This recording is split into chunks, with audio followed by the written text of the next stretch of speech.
আসসালামু আলাইকুম। সবাই আশা করি ভালো আছেন। আমার ওয়াইফ তরমুজ কাটছে, এক একটা এক এক রকম, পাথরের মতো, কোনোটা পাহাড়, কোনোটা এই যে গাছের মতো। কি দিয়ে কাটছে এটা আমার জানা নাই। আমরা একই ধরনের মানে একই রকম ভাবে সারা জীবন তরমুজ কেটে আসছি। চাইনিজরা সবকিছুর মধ্যে একটু ভেরিয়েশন পছন্দ করে, এখন খারাপ হোক ভালো হোক এটা আমার দেখার বিষয় না, একটা ভেরিয়েশন আনার চেষ্টা করছে। আর এখানে দেখেন, যেটা বলতে চাই সব সময়, আপনার লাইফ কেমন এটা বোঝা যাবে আপনি কেমন কালারফুল খাবার খান। আপনি যত কালারফুল খাবার খাবেন আপনার লাইফ তত কালারফুল হবে। কালারফুল বলতে সবুজ, লাল, এখানে দেখেন এটা আলুর একটা কাঁচা কাঁচা কালার, আধা কাঁচা কালার, পেঁয়াজটা কাঁচা। আর এইটা তো এই জিনিসটা তো পুরা একেবারে কাঁচা জিনিস, জাস্ট একটু সিদ্ধ করে দিছে।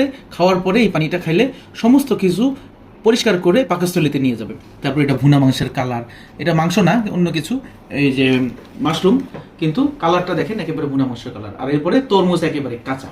এই সব কিছু মানে সব কিছুর মধ্যে রিয়েল একটা হার্বাল ভাব আছে। এই জন্য চাইনিজদের শরীর স্বাস্থ্য এত ভালো থাকে।